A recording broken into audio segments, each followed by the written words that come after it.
Reminder to self, always actually change the chords on the chart before you sit down. Even if you transpose it in your head. Yeah, so this idea came to me as I was thinking about this passage and how it's not like just the people who are in the story have this challenge. We have this challenge. Just like the people who, I'll follow. No. It's not just that easy, is it? You know, even if I want to do great things and care for people and love people and do something from the depths of my heart out of love, it's not really possible unless I have a way of moving my commitments into a different place, of shifting from the things that I care about over here to have a way to care about something over here. We are often people, I think I am, where we feel pulled in different directions. I want to be responsible, but I want to live a certain dream, a certain sense of calling. I want to look good in your eyes, but I also feel a need to speak this truth that may alienate me from someone. The kind of path, I think, that Jesus was inviting people to was something that was going to call them into such transformative kinds of ways of experiencing the world that they would have to transcend something of kind of the local nuclear family commitments or the cultural expectations to begin to see the world from some other perspective that saw not just this is my family, but this is my family. That kind of shift means such a transformation of commitment. Such a transformation of things that to put your hand to the plow of this really means having to say goodbye to this and let it go and move in a new direction. I see this all the time as I work with couples or the work that we do with the schools that we're doing with the pilot program in some of the schools. You can't keep doing the same process that you've been doing and expect to get any new results. It's like Einstein said, you can't accomplish that new level of awareness from the old level of awareness. It's such a radical transformation to begin to address the automated ways that we have learned to be. I believe that something about what Jesus was inviting people to was a transformation of consciousness that was really about opening to something bigger and maybe more joyful. He seemed to be not concerned with trying to get revenge like many of the people in his culture. You know, in the time that Jesus lived, the world, Israel was under siege by the Roman Empire, and it had been one siege after another for that nation. And, when you live as an occupied country, you can imagine, like most people today, there are people who want to rise up and overthrow, and even sometimes see their own political leaders and religious leaders as simply corrupted by the new power, and they want to fight back against them too. Even in the beginning of the story that we read today, that Anne led us through today, you hear the disciples saying, this village of Samaritans that just denied us access and said, no, we don't really want you around. Do you want us to kind of pray that fire come down upon them? And those of you familiar with the affect scripts, and particularly the shame scripts from our Roots of Change things, could see this as the ultimate attack other script. You've rejected us, so we're going to rain fire down upon you. Jesus rejects that.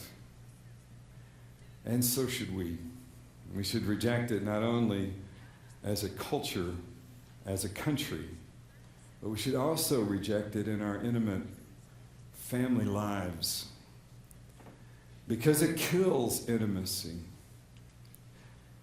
We find ourselves in a world where whenever rejection happens, some of us even more, so hypersensitive to any triggering of our own embarrassment and humiliation, that we want to turn that around and attack those who have brought that upon us in our own minds, even though totally innocently. And when we do that, when we create that kind of return attack, which is so automatic to us sometimes, in our own defense of our own sense of self, we feel we must defend and we attack these other people. We create a world in which there is no intimacy. There is only defensiveness. I see Jesus as really being about inviting us to a different way of life. His whole story seems to be about how do you learn to live as the natural human being. The natural human being you were created to be. Walter Wink says that when in the Gospels Jesus uses the term Son of Man, you often hear Son of Man or Son of God. Those are two very different ways of describing Jesus. And Son of Man, Walter Wink, the New Testament scholar, says that it's the best translation of that is the natural man. The natural man in this passage, Jesus says, has nowhere to lay his head. Foxes have holes, birds of the air have their nests, but the Son of Man has nowhere to lay his head.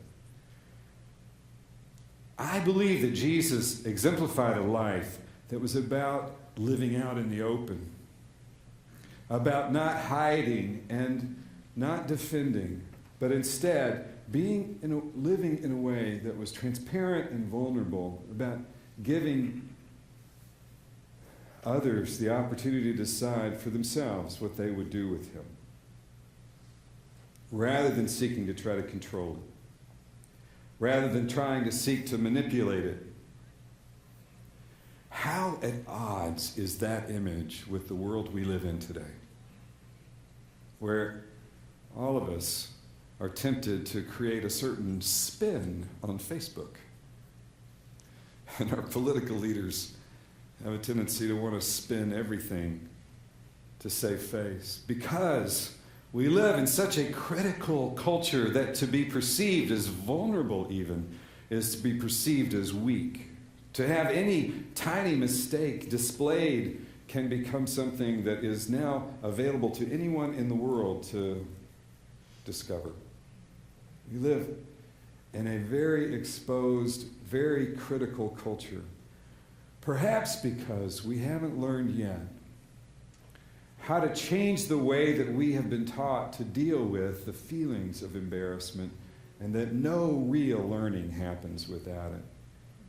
You really want to change, you really want a transformation, you're going to have to do things. You're going to have to experience things where you shift your commitments in ways that are going to create some humiliation, some embarrassment. Where you will be seen, at least by somebody, as a fool. Where you're going to risk making mistakes and therefore open yourself up to criticism. But without those mistakes, you will not grow. You will not change. You will not become better. You will not live more of that which you're called to be. How you manage those moments of humiliation will make all the difference in whether you continue to learn or not, whether you continue to grow or not. It's that powerful. And when we experience any criticism, anything that comes in as some criticism, and we need so desperately to defend against it, any rejection that triggers humiliation, and needs so desperately to defend against that we attack others, we only add to the carnage of the world and the destruction of a world in which, as Jesus might have said, the kingdom of God came near. That realm of God, that essence of the divine, that place where that which was meant to be, that which was created, could be what it was created to be in its natural sense. And yet, something, even though in the midst of our defensiveness, something continues to call us, doesn't it? In the world that we live in this critical culture, we're not satisfied. we know there's something better. There's something in our hearts that knows that it needs to resonate on a different string, at a different frequency. Something in us attached to that natural world, that natural self, knows that we are best when we're living in a community that doesn't ignore our faults and failings, but that always holds us in a sense of love, that always holds us with a sense that we can do better, that understands even those who are placed in positions of power, even those that we elect, will make mistakes. And that our job may not be then to judge them so harshly, but to ask, what are you learning? Are you on your way to becoming the better leader that you're called to be? To be able to do that with our children and to be able to do that with each other in our friendships and in our intimate relationships is to begin to recognize that even in the midst of what is most human, which is that we continue to be people trying to learn our way, trying to find our way. And the only way we do that is by making mistakes. In this sense of what is most human, when we surround and create a community of that kind of loving acceptance, and when we commit ourselves to transforming the automated ways that we have learned to be that prevent that, we begin to create a space in which there is loving acceptance, freeing us up from the defensiveness and opening us again to what is most natural in us, which is joy. There's a wonderful story. It's a book actually called A Mutant Message from Down Under.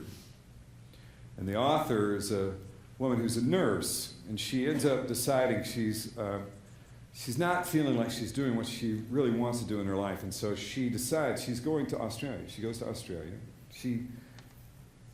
While she's there, she's begins to recognize some of the plight, the challenges of Aboriginal teenagers who are not doing very well. They're often kind of not employed. They find themselves on the fringe of society in the big cities. And so she begins to kind of create a program. Evidently down there, a lot of people that, they keep their windows open a lot of the year, and so there were no screens on a lot of these windows. So she gets a bunch of them involved in making screens that just kind of pop into a window. They get a kind of business going, and some of these kids start doing a lot better. And so one day she gets an invitation from the tribe to come out to the outback, and they want to honor her. So she very proudly says, great, this will be really fun. She imagines kind of a potluck dinner and maybe an award. And so she kind of packs up a couple of nice dresses and she heads out. She gets to the hotel. There's a message that there will be somebody to come by and pick her up. And the day arrives. She's dressed up. She's ready to go. And the Jeep pulls up with a guy who's not wearing much. And she gets in the Jeep with him, and they drive, and they drive, and they drive, and they drive. And finally, they come to out in the middle of nowhere, this kind of big kind of place where it looks like cattle would be herded underneath. And she sees a couple of women with a fire going, and the Jeep pulls up, and she gets out. And the story, which is very long, and I can't give you that many details, essentially, they take her clothes, they burn them. They give her kind of what looks like a sack to put on, and then they smoke her up really good from the fire. And about that time, the Jeep leaves. And she walks around to escort her around the other side of the big cattle shed. And here's the whole tribe assembled. And as soon as she's there, the elder says, come with us. And they leave. She doesn't know what to do. The Jeep's gone. She doesn't know how to get back anyway. So she goes with them. Barefoot, sack on. think it was for about 3 months. The story is about her experience of these people and what they taught her.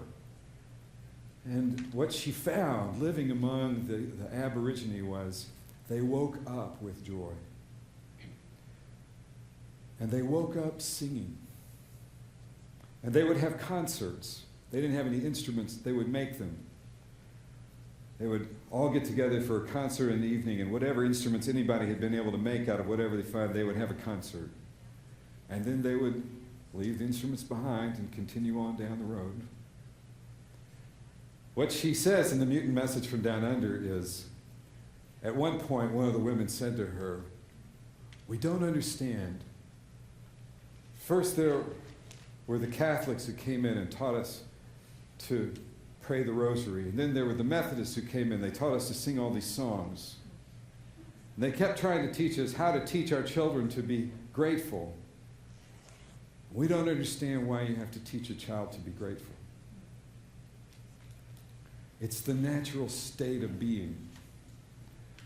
And joy is the natural state of being. What prevents us from that? What holds us back from entering into that joy every morning and living in it? Of course, there are moments where we live with fears and distress and anger and sometimes humiliation.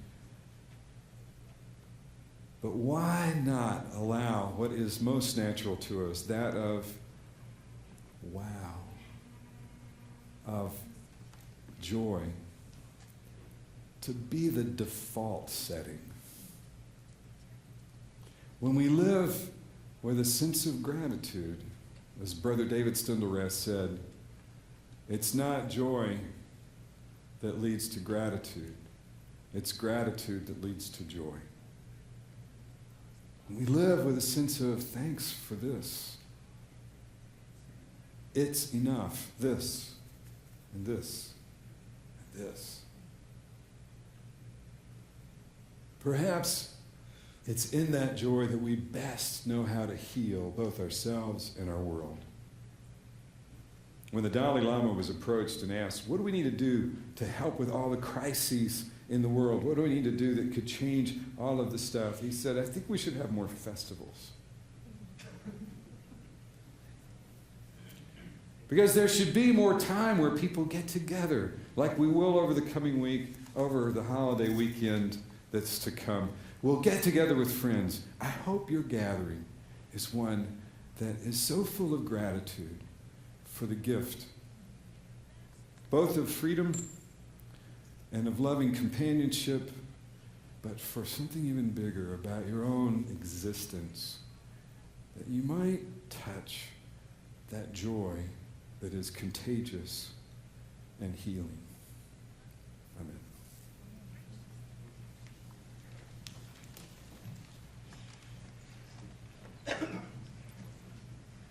It's time for our offering now. If you bring your gifts to the table and join us on this little number.